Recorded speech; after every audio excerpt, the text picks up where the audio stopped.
4/4/2022 अपर police आयुक्त म्हणजे additional police commissioner निशिंत Mishra यांनी सर्व पोलीस स्टेशनना आणि अधिकाऱ्यांना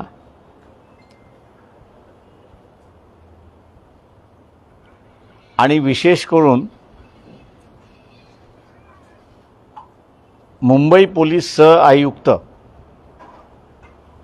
नांगरे पाटील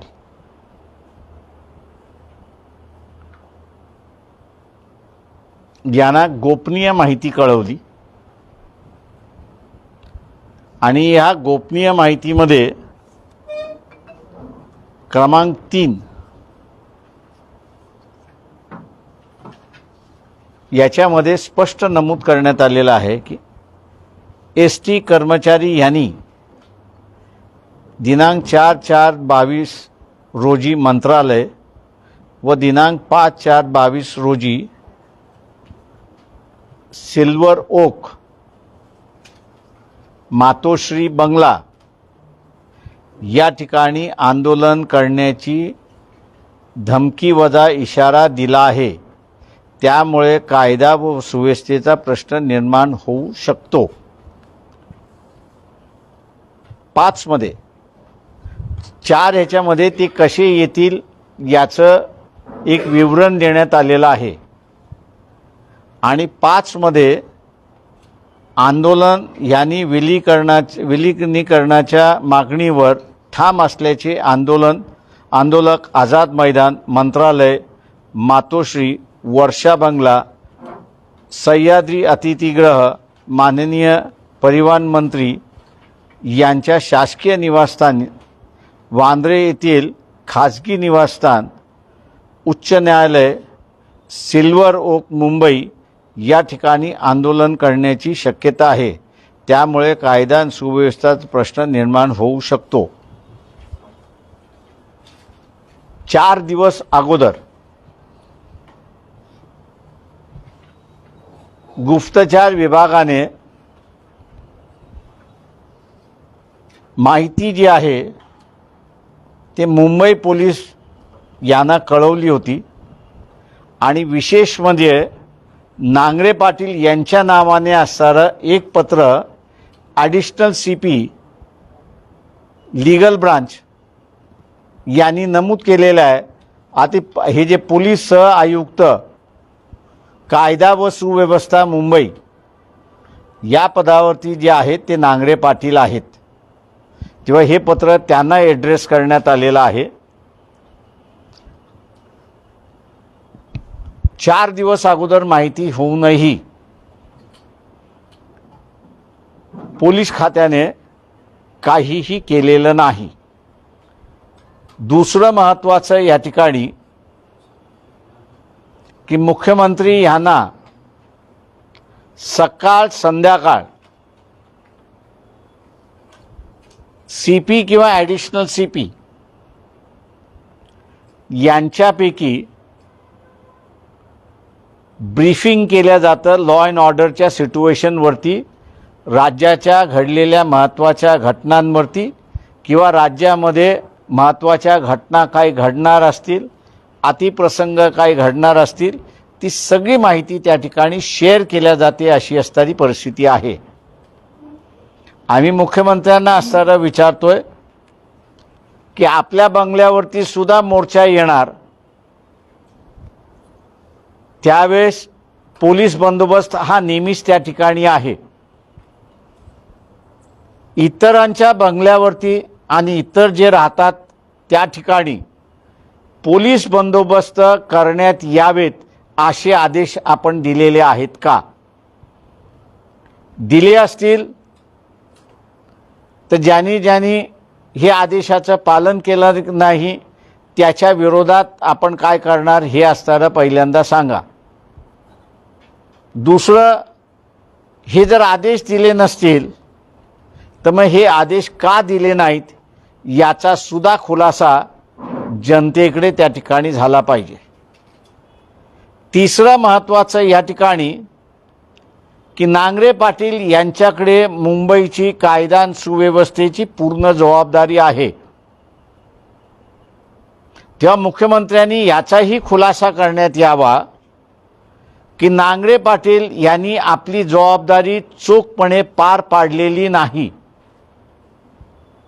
किंवा हे असणारं पत्रक नांगरे पाटील यांनी कमिशनर पुढे सुद्धा घेऊन गेले नसतील आणि म्हणून कमिशनरनी मुख्यमंत्र्याला ब्रीफिंगमध्ये हे दाखवलं नसेल अशीही शक्यता आहे. मी नाकारत नाही, पण मग प्रश्न हा उपस्थित राहतो की ज्या अधिकाऱ्याने डिलेरेशन ऑफ ड्युटीज म्हणजे ज्याची जबाबदारी होती सगळ्या ठिकाणी पोलीस बंदोबस्त पुरवणं, अधिक खुफिया माहिती घेणं, हे असणारं का केलं नाही याची एक माहिती आणि खुलासा त्या ठिकाणी विचारण्यात यावा. आणि दुसरं, पुन्हा जी चौकशी झालेली आहे त्या चौकशीचं प्रमुख तुम्ही नांगरे पाटलांनाच कसं केलं, ज्यांनी ड्युटी बजावली नाही, ज्यांनी हे पत्र लपवलं, त्याच्याच वरती तुम्ही असणारी इन्क्वायरीची जबाबदारी कशी दिली आहे. यातून अनेक प्रश्न त्या ठिकाणी उपस्थित राहतात. शिवसेनेचे असणारे आमदार नाखुश आहेत अजित पवारांवरती. आता हे जे पत्र आहे हे पत्राचा रोख आपण असताना बघितला तर NCPचे जे प्रमुख आहेत शरद पवार यांच्या दृष्टिकोनातून असणारा हा रोख आहे. मग हे जाणीवपूर्वक चाललेलं आहे का, इंटर्न पक्षा अंतर्गत सुद्धा कुरघोडी होताना त्या ठिकाणी असणारं दिसते आणि दुसरं मित्र पक्षामध्ये सुद्धा कुरघोडी होताना त्या ठिकाणी दिसते. ही कुरघोडी एवढ्या खालच्या थरेला गेलेली आहे की ते दुर्दैवाने व्यक्तिगत सुरक्षितता सुद्धा आता धोक्यात आली आहे अशी असणारी परिस्थिती आहे. या सगळ्या संदर्भात असताना मुख्यमंत्र्यांनी खुलासा करणं हा महत्त्वाचा आहे असं आम्ही त्या ठिकाणी मानतो आहोत. तिसरी महत्त्वाची बाब या ठिकाणी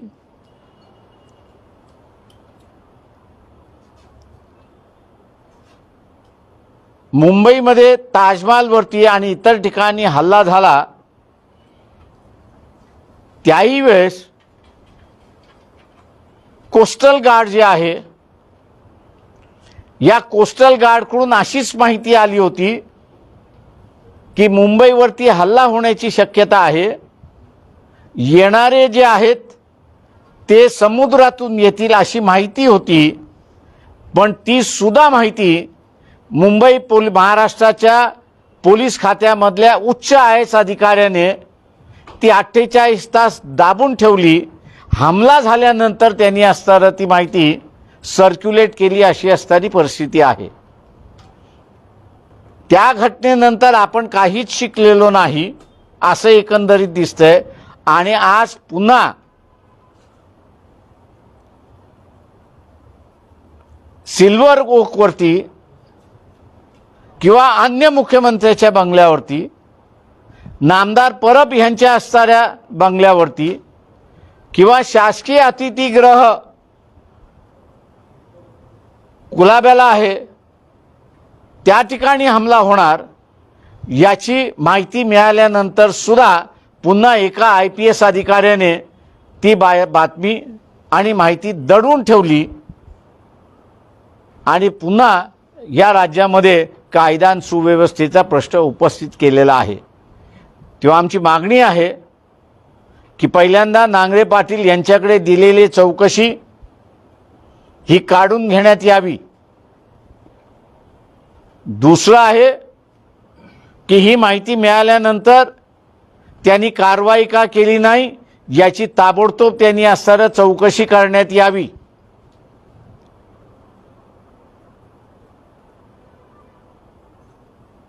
तिसरं जी आहे,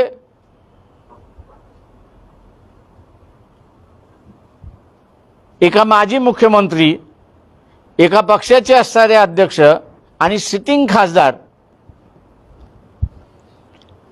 यांच्या घरावरती मोर्चा येणार, तो व्हायलंट राहणार अशी माहिती असूनही काही कर्तव्य केलं नाही, म्हणून नांगरे पाटील यांना असणारं ताबडतोब सस्पेंड करण्यात यावं. मुख्यमंत्र्यांकडून ही मागणी मान्य झाल्या नाहीत तर निकष सामान्य माणूस हेच काढणार आहे की यांच्या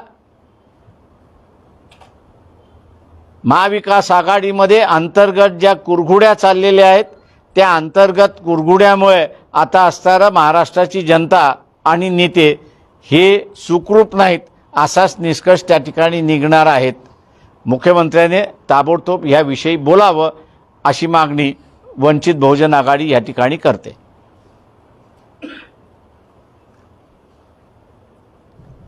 बाळासाहेब, ह्या संपूर्ण घटनाक्रम जो तुम्ही सांगितला म्हणजे जो आणि त्याच्याच बरोबर असणारा अहवालही आपल्यासमोर आहे.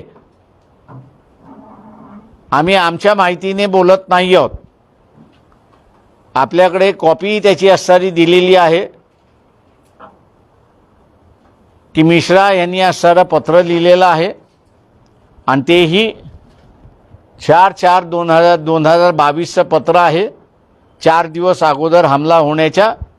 त्याच्यामुळे आता असणारं कोणालाही हे म्हणता येत नाही की आम्ही हवेत बाण मारतो आहोत. मग बाळासाहेब, आपण ज्या मागण्या करतायत ज्यांच्या घरावर हल्ला झालाय त्यांच्या पक्षातला आतापर्यंत कोणी अशा काही मागण्या केल्या नाही. ते त्यांनी केल्या न केली हे आम्हाला माहीत नाही, परंतु महाराष्ट्रातले जबाबदार राजकीय पक्ष म्हणून आम्ही असणारं ही मागणी केलेली आहे. बाळासाहेब, परमबीर सिंग यांच्या प्रकरणानंतर पोलीस दलातील 2 गट पडलेले आहेत. त्या पोलीस दलातल्या 2 गटांच्या एकमेक म्हणजे आपसी वादातूनच हे प्रकरण घडलं असं वाटतं का तुम्हाला?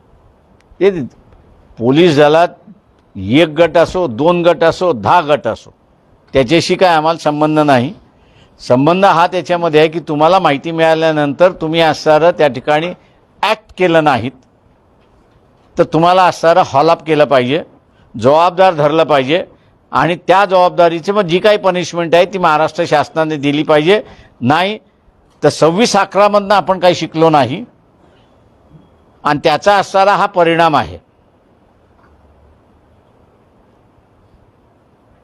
बाळासाहेब, हे आपसातलं राजकारण आहे, सिंपत्ती मिळवण्यासाठी आहे की खूप मोठी चूक आहे? ही फार मोठी चूक आहे. सिंपतीच्या दृष्टिकोनातून मी असणारं हे बघत नाही.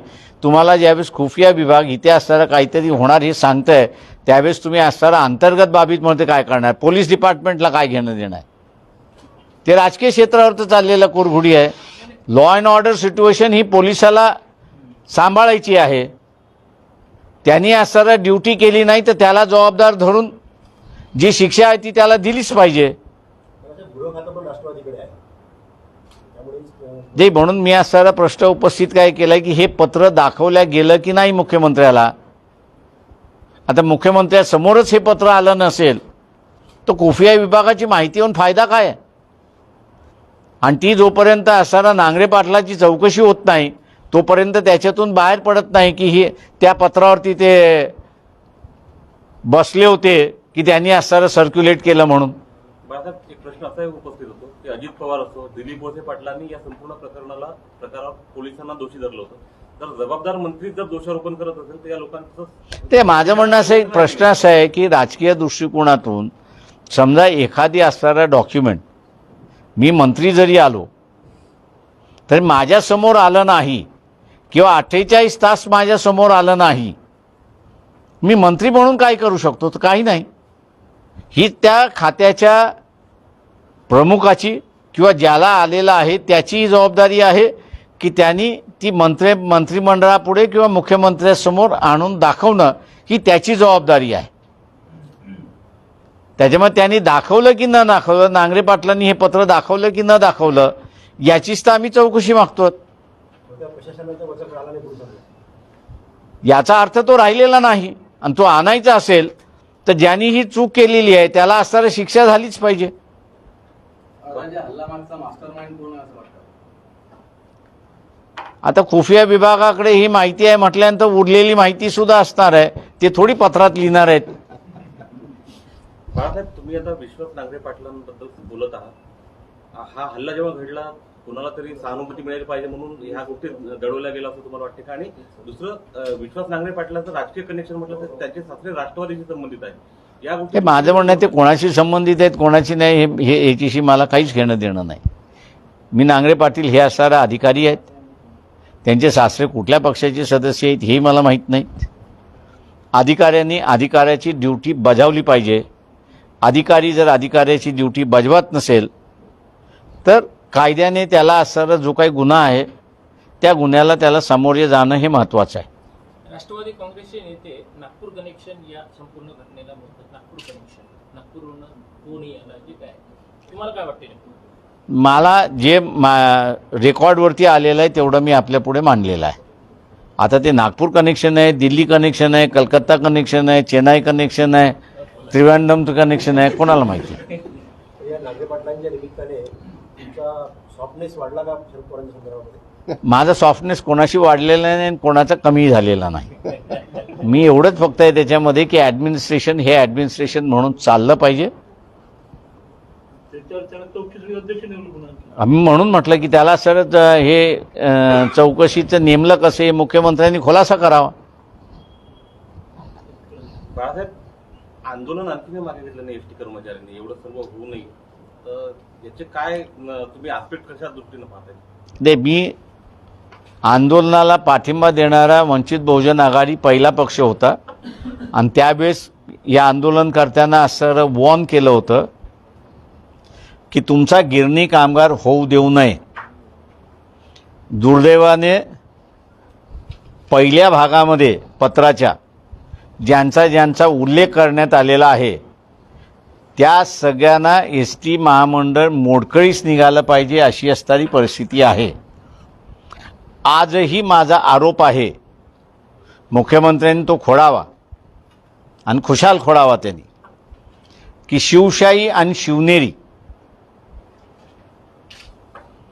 या दोन्हीही एस टी महामंडळामध्ये खाजगीरित्याने चालतात आहेत.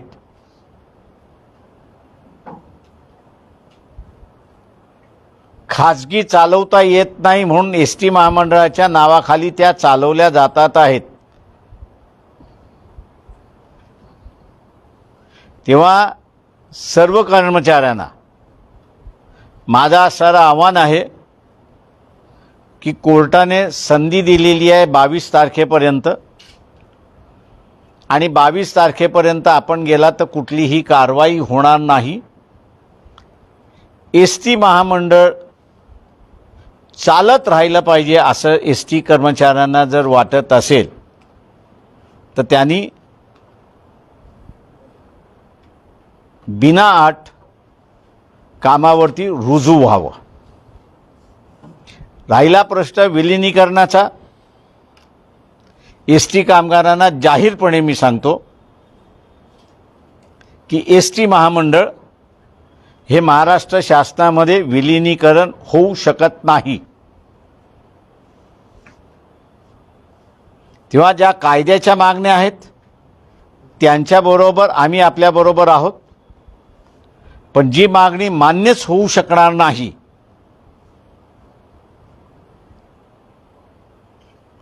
ती मागणी लांब पल्ल्याचा इश्यू म्हणून बघून त्याकडे आपण बघितलं पाहिजे. कायदेशीर सल्लागार देणारे अनेक जण असतात, पण त्या कायदेशीर सल्लागारांचं स्टँडिंग काय आहे हेही बघणं त्याच्यातलं महत्त्वाचं असतं. कायदेशीर सल्लागारामुळे अडचणी झाले का एसटी कर्मचारी? कायदेशीर सल्लागारामुळे सुद्धा अडचणीत आलेत आणि त्याच्याचबरोबर त्यांच्या नेत्यांच्या भूमिकेमुळे सुद्धा अडचणीत आलेले आहे. बाळासाहेब, तेव्हा आमचं वंचित बहुजन आघाडीच्या वतीने एस टी कामगारांचं आव्हान आहे की त्यांनी ताबडतोब रुजू व्हावं. ट्रान्सपोर्ट मिनिस्टर परब आहेत.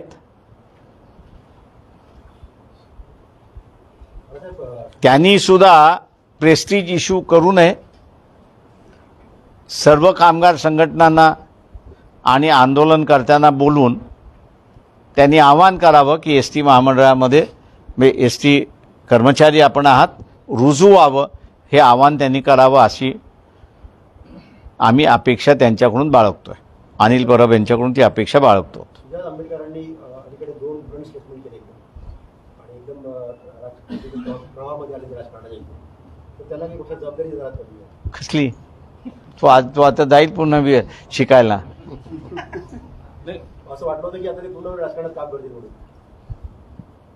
तो जाईल पुन्हा असणारा त्याचं शिक्षण कंप्लीट करायला. त्यांनी आता MSc पूर्ण केलेलं आहे. पुढच्या शिक्षणासाठी जाईल. पत्रकार मित्र तुमच्यासारखे त्याचे ओळखीचे आहेत. त्यांनी विचारलं आणि त्यांनी उत्तरं दिलं. आता तुम्ही त्याला असं ब्लॉक केलं, त्याला आम्ही काय करणार? बाळासाहेब, आता सुजात आंबेडकर जे मागच्या 2-3 दिवसात त्यांनी जी भूमिका घेतली ते बोलले, तुमच्याशी काही चर्चा झाली होती का या संदर्भात आधी? मी दौऱ्यावरती आहे, त्याच्यामुळे माझी चर्चा नाही आहे. आता खऱ्या अर्थानं म्हणजे सुजात आंबेडकर सक्रिय राजकारणात आले असं मानायचं का मग? मी काय म्हणालो आत्ताच की ते जातील ते शिक्षणाला. मूळ प्रश्नाचं उत्तर दिलंच नाही बाळासाहेब. ते मी तुम्हाला सांगितलं ना, ते त्याचं शिक्षण पूर्ण झाल्याशिवाय त्यांनी यायचं नाही हे मी त्याला सांगितलेलं आहे.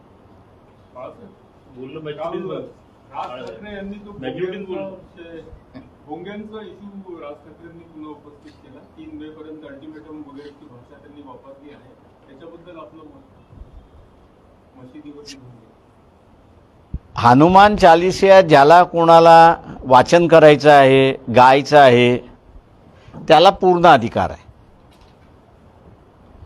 त्याच्यामुळे तो अधिकार त्याचा कोणीही हिसकावून घेऊ शकत नाही. पण जी भूमिका राज ठाकरे यांनी घेतलेली आहे की मशिदी समोर आम्ही भोंगे वाजवू आणि तिथून हनुमान चालीसा वाचायला सुरुवात करू, ही भूमिका म्हणजे दंगल घडवणारी भूमिका असं आम्ही त्या ठिकाणी मानतोय. जिथे जिथे मंदिरं आहेत त्या मंदिरावरती भोंगे लावले आणि हे हनुमान चालीसाचं पठण केलं तर कोणाला ऑब्जेक्शन नाही.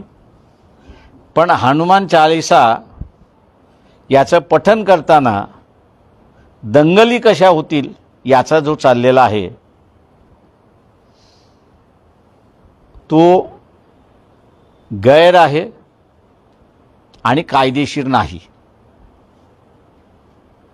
बाळासाहेब, एकीकडे राज ठाकरे इतकी मोठ्या प्रमाणात आणि त्याच्यामुळे गृहमंत्र्यांनी योग्य वेळ न पाहता ताबडतोब ॲक्शन घेतली पाहिजे. IPC 153 खाली कारवाई त्या ठिकाणी होऊ शकते. IPC खाली कारवाई होऊ शकते आणि ती कारवाई त्यांनी सुरुवात करावी. इंडियन जो राज ठाकरेंवर कारवाई करायला सरकार जाणीवपूर्वक उशीर करतं असं तुम्हाला वाटतं? जाणीवपूर्वक उशीर करते. दंगल घडवणं किंवा दंगल सुदृढ परिस्थिती निर्माण करणं हा कोणालाही अधिकार नाही. धार्मिक प्रचार करण्याचा अधिकार आहे का? तर पूर्णपणे आहे. पण धार्मिक प्रचारातून दंगल सुदृढ परिस्थिती करणं हा अधिकार नाही.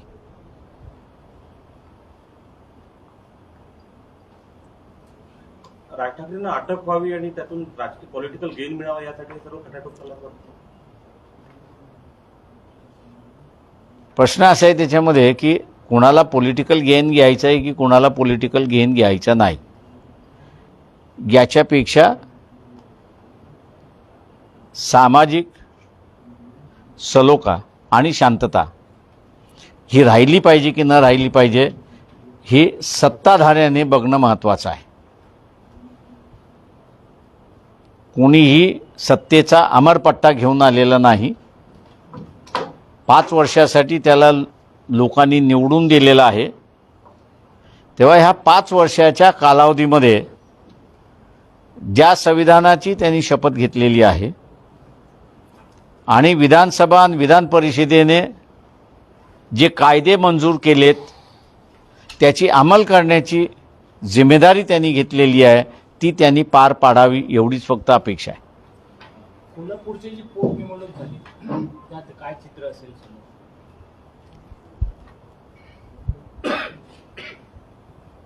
पैशाचा प्रचंड वापर झाला एवढं निश्चितपणे सांगू शकतो. त्याच्यामुळे ज्याचे पैसे जास्ती तो जिंकला असं ठरवा. म्हणजे एमएलसीचं इलेक्शन MLC नाही, MLAचं नाही पोटनिवडणूक. नाही ते झालं पण एमएलसीच्या MLC इलेक्शनमध्ये मध्ये जसं पैसा वापरला जातो हां, यांनी 3,000 म्हटलं तर दुसऱ्याने 3.5 म्हटलं, दुसऱ्याने 3.5 म्हटलं तर 4.5 गेला, 4.5 गेल्यानंतर 5 गेला, शेवटी काही जणांना 8,000 सुद्धा मिळालेत अशी असणारी परिस्थिती आहे. तुमचं काय हे आहे? आता ज्याचा पैसा जास्ती चालला तो जिंकला. आता त्या वस्त्यांमध्ये थोडी आपल्याला माणसं कळतात कोणी किती काय केले ते. सर, देश में और देश और केंद्र और राज्य में जिस तरीके की स्थिति निर्माण हुई है कार्रवाई को लेकर ईडी सीबीआई की, सामान्य के प्रश्न या सवाल या जो भी उनके प्रॉब्लम्स है वो दूर होते जा रहे हैं और इन दोनों के ही बीच मीडिया की और कोई ज़्यादा कवरेज नहीं. क्या लगता है इन बीच में कि इसमें शरद पवार भी इस इशू को लेकर प्रधानमंत्री से मिल चुके हैं, क्या ये सब बंद होकर या फिर इसको एक स्टैंड मिलकर सामान्य के प्रश्नों को ये देना चाहिए? देखिए, मैं जहाँ तक समझता हूँ कि बीजेपी का एक एजेंडा फाइनल है और वो उस पर अमल कर रहे हैं कि जितने भी विरोधी दल है एक तो उनको झुकाए, अपने काबू में ले, और जो काबू में नहीं आ रहे हैं उनका दमन करना शुरुआत करें. और इसलिए बीच बीच में कुछ राजनीतिक दल बीजेपी के खिलाफ दिखाई देते और कुछ राजनीतिक दल जो है वो बीजेपी के साथ में दिखाई देते हैं. तीसरी बात यह है कि जो इनके दबाव में नहीं आ रहे हैं वो सीधे सीधे बीजेपी का विरोध कर रहे हैं. तो एक मैं समझता हूं कि ये बीजेपी की सोची समझी राजनीति है, साजिश है कि दमन की राजनीति पर अमल करना है, फिर चाहे वो इकोनॉमिक तरीके से हो या राजनीतिक तरीके से हो. तो ये उनकी राजनीति है. मैं ये समझता हूं कि जितने भी सही मायने में बीजेपी के और आरएसएस के खिलाफ है उन्होंने इकट्ठा आकर अपनी एक ताकत बतानी चाहिए और उसके खिलाफ लड़ना चाहिए. सर, उसी का एक जरिया जैसे कल तक राज ठाकरे हिंदुत्व का कोई लेना देना या पार्टी को नहीं, एकदम ही पलटवार हुआ है, जबकि कल तो मोदी को लगा रहे वो वीडियो ये बात कर रहे थे. क्या वो ये उसमें दिखाई सवाल ऐसा है कि राज ठाकरे की ईडी की इंक्वायरी होगी. 15 दिन पहले उनके ही एक अच्छे वर्कर को मैंने बताया था और उन्होंने पब्लिकली कहा कि भैया ये जानकारी हमको मिली. तो जाहिर है कल उन्होंने उसका उल्लेख भी किया. सवाल यह है कि व्यापार करने के लिए निधि की ज़रूरत होती है और कोहिनूर मिल जैसी बम्बई की इलाके की जगह में इन्वेस्ट करना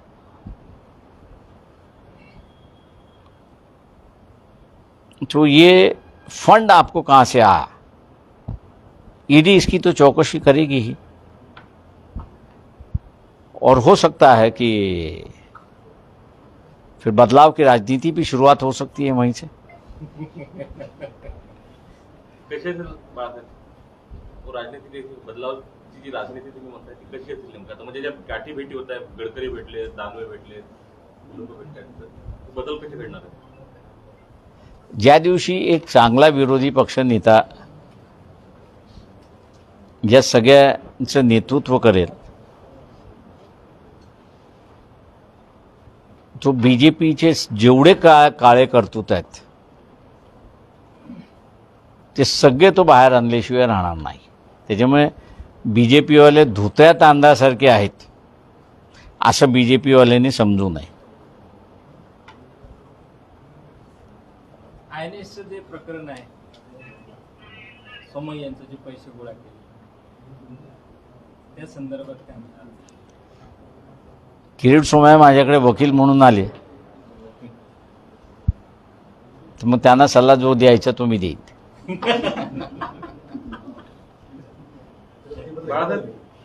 वकील नाही, वकील पण सल्ला म्हटले मी, वकीलपत्र नाही म्हटले, सल्ला म्हटले मी.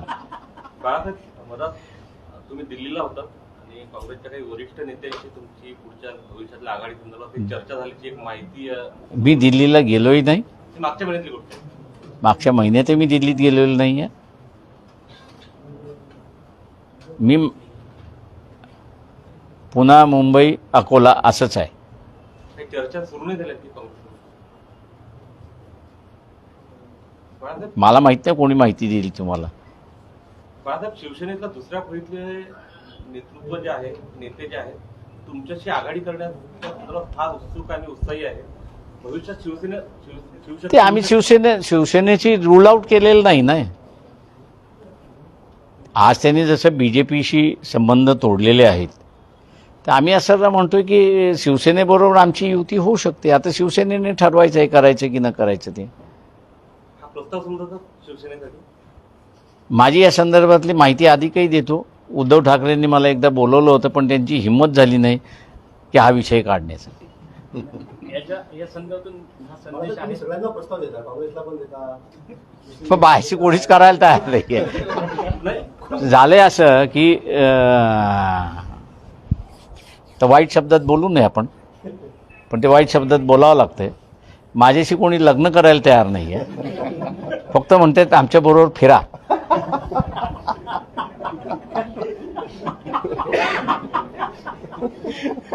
हा प्रस्ताव समजावता का या माध्यमातून? बरोबर. अगोदरही गेलेत प्रस्ताव, काय त्याच्यामध्ये हा नवीन थोडी आहे.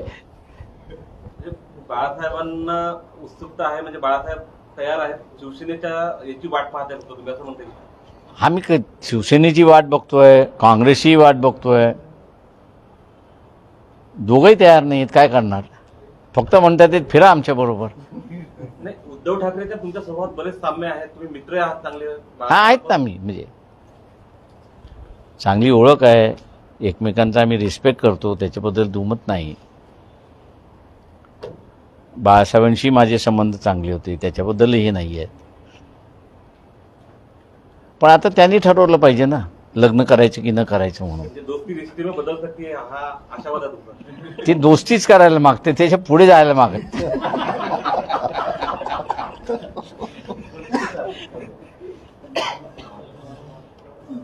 प्यार में और राजनीति में कुछ भी हो सकता है.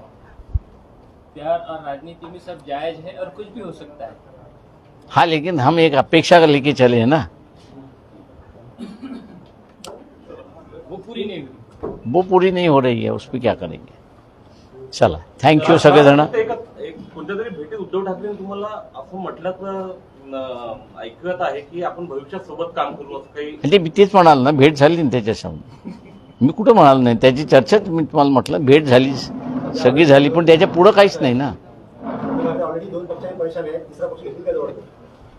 ऑलरेडी म्हटलं 2 पक्षांना परेशान आहेत ते. कोण? उद्धव ठाकरे. आता त्यांनी ठरवायचं आहे.